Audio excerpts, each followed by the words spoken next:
Con el found footage pasa algo muy extraño, y es que no nos da el mismo tipo de miedo que el resto de cine de terror. No hay planos bonitos ni música que te guíe, y en resumidas cuentas no hay control. Y aún así, cuando funciona, es de lo más incómodo que podemos ver como espectadores, porque como audiencia no sentimos que estemos viendo una película, sino que estamos viendo algo que no deberíamos.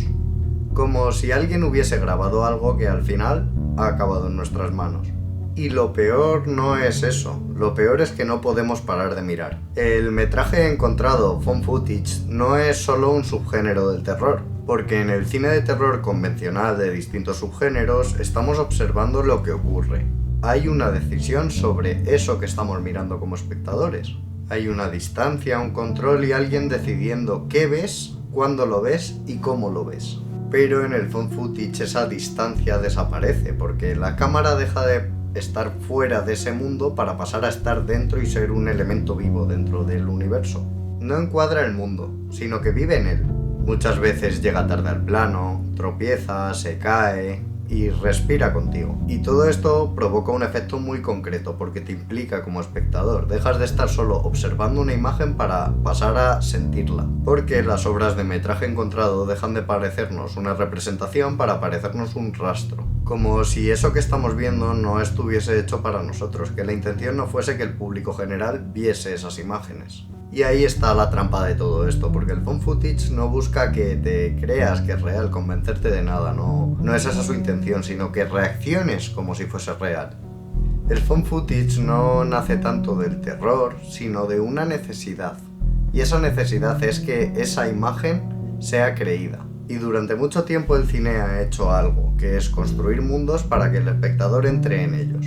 Y aquí estamos en lo contrario, porque el found footage no construye un mundo, sino que finge que ese mundo ya existía. Solo que nosotros, como espectadores, hemos llegado tarde. Por eso, una de las primeras obras que lleva todo esto al límite no es el proyecto de la bruja de Blair, sino Holocausto Caníbal. Una película que utilizó la cámara como prueba, tanto que mucha gente creyó que lo que estaban viendo era real. Generó mucha controversia, fue censurada en varios países e incluso se cuestionó si lo que habían captado en Holocausto Caníbal había pasado de verdad. Y eso ya nos dice mucho del subgénero, porque no nos incomoda tanto por lo que nos muestra, sino por lo creíble que nos resulta. Y ahí es donde todo se vuelve peligroso y aparece The Blair Witch Project y ya todo cambia. Cambia en el tablero de juego, porque ya no se trata solo de grabar, sino de hacerte creer por todos los medios que eso ha ocurrido de verdad. Todo esto antes de que la audiencia fuese al cine. Páginas web, rumores, material falso... Todo estaba diseñado para que la historia existiera fuera de la película.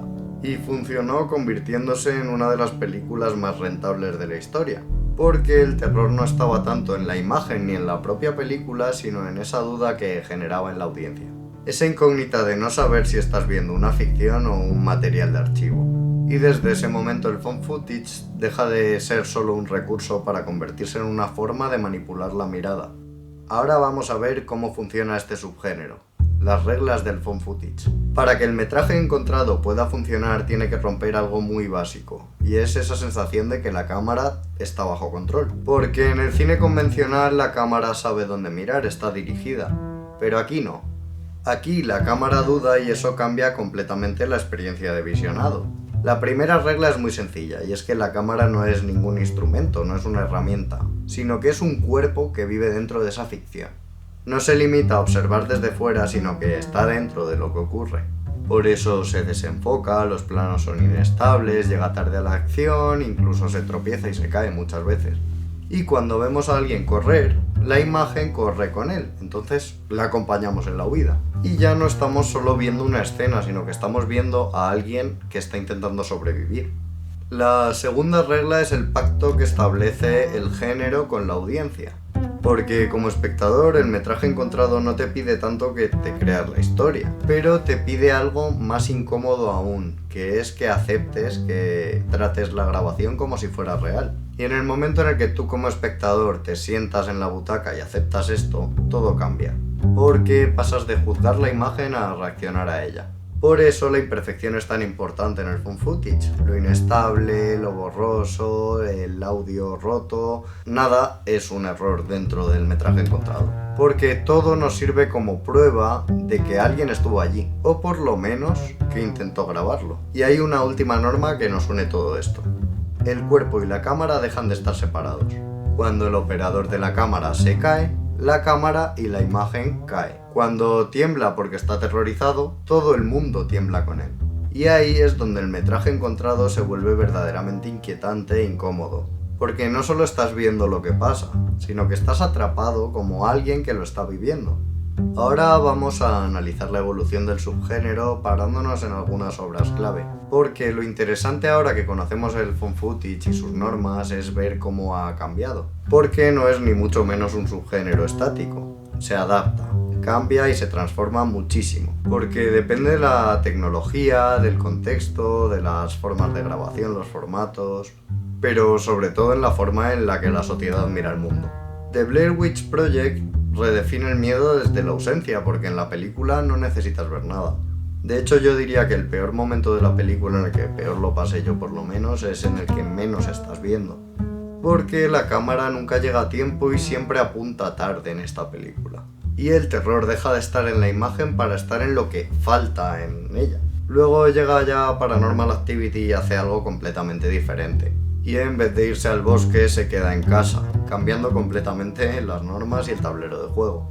Porque la cámara aquí ya no corre, no se mueve, sino que espera, observa y está fija, quieta. Y el miedo en este caso nace de algo mucho más reconocible, que es que hay una amenaza en tu espacio cuando tú no estás mirando. Por eso la saga de Paranormal Activity, sobre todo la primera entrega, marca la historia del subgénero, porque estás todo el rato esperando a que algo pase sabiendo que va a pasar. Y con REC de Jaume Balagueró y Paco Plaza, el subgénero da otro giro. Aquí la cámara ya no es testigo ni muchísimo menos, sino que es supervivencia.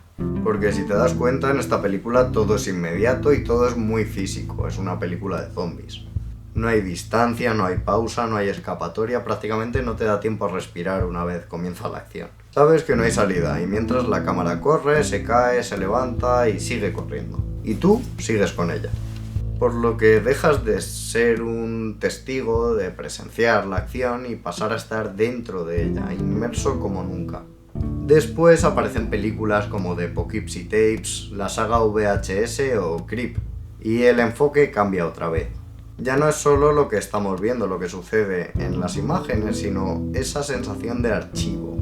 Porque nos ponen fragmentos, grabaciones encontradas, confesiones, el género ya es muy consciente de sí mismo y juega algo diferente. Porque no nos presenta el horror como una historia, sino como algo que alguien ha dejado atrás y nosotros nos lo hemos encontrado.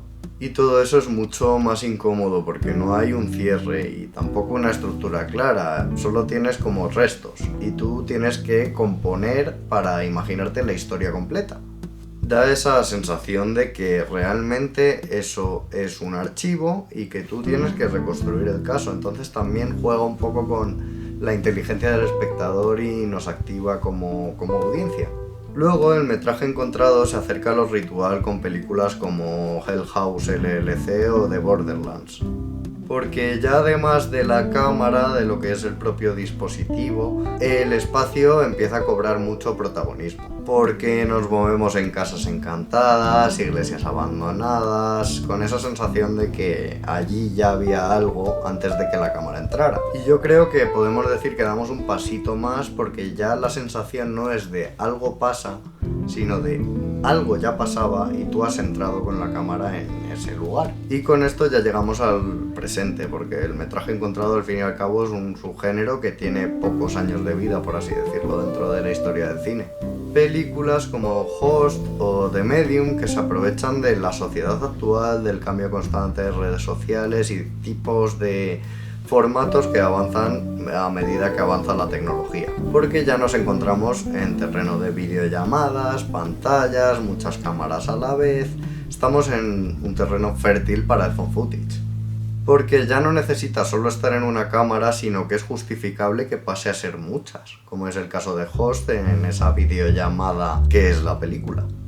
Y todo este avance lo vuelve algo mucho más cercano a nosotros, porque ya no es algo tan excepcional, sino la forma en la que nos comunicamos a día de hoy. Y aquí quiero destacar uno de los ejemplos quizás más interesantes y de las películas que más me gustan de este listado, que es Late Night with the Devil, porque aquí se da una mezcla muy interesante, y es que el metraje encontrado se mezcla con el espectáculo.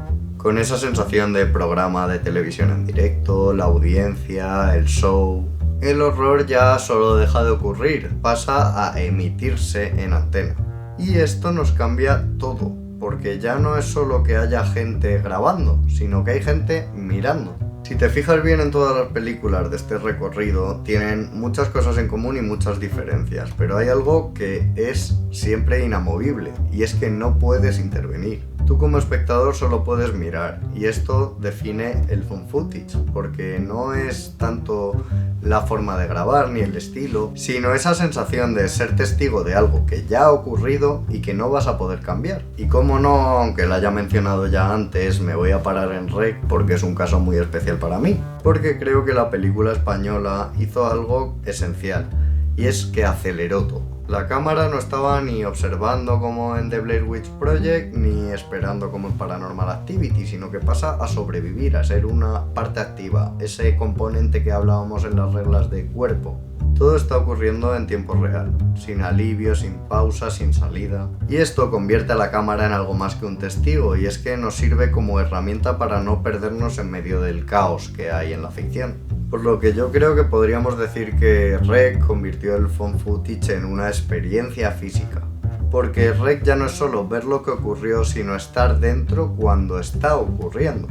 La película es un caso excepcional porque tuvo un impacto enorme tanto a nivel cultural como industrial, porque demostró que el subgénero podía ser tanto intenso como rentable, comercial y exportable. Tan exportable fue que acabaron haciendo un remake en Estados Unidos llamado Quarantine. Y ahí podemos notar algo importante, y es que el formato se puede copiar, pero la sensación no tanto. Porque lo que hace funcionar a REC no es solo la cámara en mano, sino el encierro. La forma en la que te mueve por el espacio con ese ritmo frenético y esa sensación de que no hay escapatoria. Por eso yo creo que REC no es solo una película más dentro del subgénero. Es un punto de inflexión porque es el momento en el que el found footage dejó de ser algo prometedor o posiblemente interesante para pasar a ser algo visceral. Y ahora vamos a pasar a abordar el problema del found footage. Porque hay algo muy importante aquí, y es que el metraje encontrado falla mucho, muchísimo. De hecho, puede que sea uno de los subgéneros más irregulares del terror.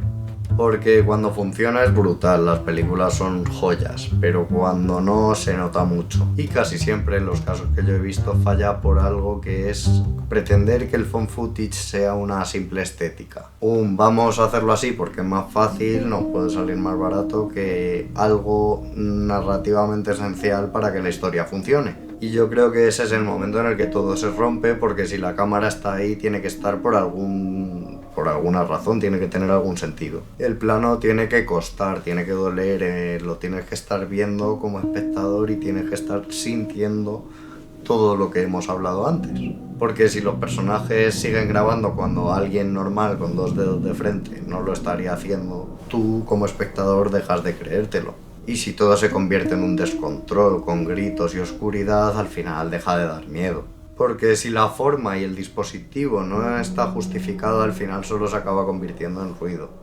Y ahí el found footage, que debería acercarte al horror, te acaba expulsando. Porque deja de sentirse como un registro y empieza a ser una forma de disfrazar una película. Y ahí es donde yo creo que está la diferencia real entre una buena y una mala película de metraje encontrado. El found footage no funciona tanto por cómo se ve, sino por qué lo estás grabando. Si no hay una razón, no hay una necesidad.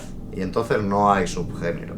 Solo nos quedaría una cámara temblando con planos inestables y feos. Y hay algo que he mencionado antes, un poco de pasada, pero es de las cosas más interesantes del propio subgénero. Y es que el found footage no es del pasado, sino que es uno de los subgéneros más vivos a día de hoy dentro del terror. Y no porque el subgénero en sí se haya reinventado, sino porque nosotros mismos como sociedad lo hemos hecho. Porque hoy en día lo grabamos todo. Nuestro día a día, lo que comemos, lo que sentimos. Vivimos rodeados constantemente de cámaras y eso cambia nuestra forma de percibir la imagen. Porque antes, en la época en la que nació el metraje encontrado, una cámara temblorosa podría indicar a un operador amateur. A día de hoy podría ser cualquiera. Antes una videollamada era algo excepcional que solo podían hacer ciertos ordenadores. A día de hoy lo hacemos con cualquiera de nuestros móviles. Y en todos estos cambios el found footage ha sabido moverse muy bien, porque se ha ido adaptando, cambiando, pero sin dejar de ser lo mismo, sin perder su esencia en el camino. Y por eso películas como Host funcionan tan bien, porque no parecen una idea de cine, de película tal y como la entendemos, sino algo que podría estar ocurriendo ahora mismo, en otra pantalla, mientras estás viendo este mismo vídeo. Y ahí está el verdadero giro actual y contemporáneo, y es que ya no hay necesidad de explicar el por qué se está grabando, porque la sociedad actual está grabando todo el tiempo. Todos lo hacemos. Y creo que con esto el género da incluso otro paso hacia lo incómodo, porque ya lo que estamos viendo deja de ser una excepción. Estamos presenciando una visión distorsionada de cómo vivimos. Y quizás por eso el found footage sigue funcionando, porque no nos habla del pasado del cine, sino de lo que está ocurriendo ahora. Porque el metraje encontrado no deja nunca de hablar del presente. Y por todo esto supongo que el found footage es de los géneros que más me ha interesado y más me ha gustado siempre. Porque no implica solo una forma de hacer cine, sino una mirada. Ese punto de vista, ese prisma desde el que se enfoca literalmente, me interesa muchísimo y por eso es algo que tengo en mente bastante últimamente. Entre otras cosas porque estoy con un proyecto de largometraje que trabaja precisamente desde ahí, desde esa idea de que la imagen no es solo lo que ves, sino lo que se queda. Y cuanto más exploro y más investigo del subgénero, más claro tengo que el found footage no es una moda pasajera, porque probablemente es de las formas más vanguardistas y contemporáneas de hacer terror. Todavía está cambiando y trascendiendo los límites que se va encontrando por el camino. Por eso creo que es una de las tendencias contemporáneas del cine más interesantes y más a tener en cuenta. Este es solo el primer vídeo de la serie Subgéneros del Horror en formato largo. Una serie que ya exploramos en TikTok e Instagram en forma de carruseles, pero que aquí ahondaremos mucho más en cada tema y en cada subgénero. Así que si te interesa el género, ya sabes, quédate por aquí. Y dime en comentarios, ¿qué subgénero te gustaría que analicemos en el próximo vídeo?